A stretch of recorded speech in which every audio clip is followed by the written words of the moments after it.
नोंथांमोननिसिम दिनै आं बे मोनसे गोदान आपडेट लाना फैदों। नोंथांमोनाबो मिथिनांगोन, जोंनो मिथिना जानाय नङा। बेनिखायनो नोंथांमोनाबो आंनि बे भिडिअनि गेजेरजों नोंथांमोननो मिथिहोयो। जोंनि आसामनि गोबां गिलु बालु हाल सालजों सोलिनानै थानाय एबा जोंनि बुहुमाव गोबां हाल सालजों गिलु बालु थानायनि थाखाय जों गासैबो मिथिनानै थानाया मोजां आरो गावखौनो गोख्रों लाखिनाया मोजां।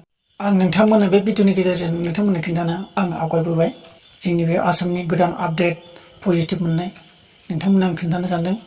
7 गोदान आपडेट मोनबाय दिनै जोंनि आसामाव, जोबोद गिनो गोनां। आरो बे जायगाफोरखौ आं नोंथांमोननो खिन्थागोन। फार्स्टनिफ्राय आं खिन्थानो सानदों दाखालि जानानै थानाय जाथाय, सासे साख्राल मानसियानो थैदों। बेखौनो आं खिन्थानो सानदों। सेन्ट्रेल रिजार्भ पुलिस फर्स CRPF अफिसारमोन, बिथाङा थैदों। जायगामोन, बिथांनि जायगाया जादों बरपेटा, आसाम। थैदों बिथाङा दिल्लीयाव। आरो नाम इक्रमुल हुसैनमोन, बिथांनि मुङा इक्रमुल हुसैनमोन आरोना। आरो बिथांखौ बबेहाय पजिटिभ मोननाय जादों होनदों।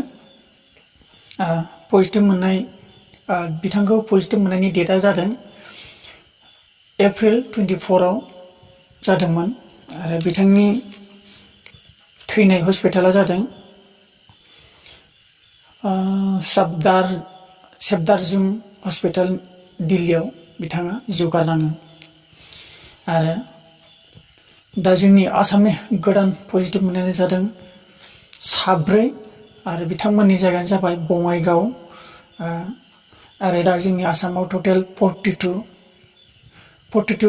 माखौ होननानै बुङोब्ला बै सासे दाखालि थैनानै थांबाय बेखौ लायोबा 42, आरो दा फिक्स माबायाव लायोबा 41आव सोलिनानै दं। बे सासेया मणिपुरनि, बे मणिपुरनिखौ लाफानानै दा बेयाव 42 जादों आरोना।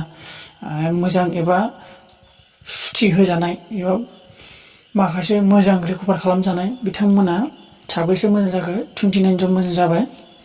ओमफ्राय थैनाया सासे, दासिमबो सासेल' थैदों जोंनि आसामनि। माखासे नेगेटिभ पजिटिभ मोनजानाय बा कर'नाजों थैनाया सासेल' थैदों। आरो दायो हाल साल सोलिबाय थानाय एक्टिभेट दा हस्पिटालाव दङ 11 जन। आरो बै थैनायखौ लाफायोमोनबा 12 जन जागौमोन। दा फिक्सआ 11 जन केस जानानै दं। उनाव रिकभार मोना नोंथांमोना उनाव मिथिगोन। आरो अल इण्डिया टटेल बेसेबां जानानै दं आंथ' नुनानै गिनायसो मोनबाय। नोंथांमोनाबो मिथिबाय जानांगौ माखासे। आंथ' जोबोद गिनायसो मोनगासिनो। दाबो जों गोसोआव साननानै लायोबा जेबो जोंना फोथायाखैमोन आरोना। ओरैबायदि जाना फैदों खायसे माने खोनानायजोंनो खोमाजों फारसे खोनासंदों, फारसे ओरैनो ओंखारलांनाय बादि जाना दं। खिन्थु जोंनि गोसोआव दाबो गिनाय फैयाखै। खायसे गियाखै, बहुत मानसिया बारा ओंखारगासिनो। जेब्ला मोनगोन अब्लासो गिगोन। ओंखायनोथ' जों गावखौनो जायनि सिगां गोख्रों लाखिनाया जोंनि थाखाय मोजां। ओंखायनोथ' आं दा बिराद गिनाय मोनदों। दा इण्डियाआव बेसेबां जादों होनबा दा 34,000 कनफार्म जानानै दङ। 34,780 बा 90। बेसेबां गिनो गोनां।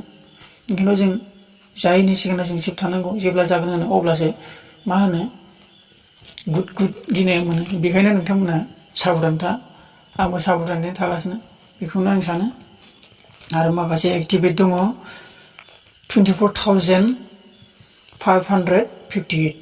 आरो मोजां जानाय माने मोजां खालामफिननाय बिथांमोना जादों 9,068।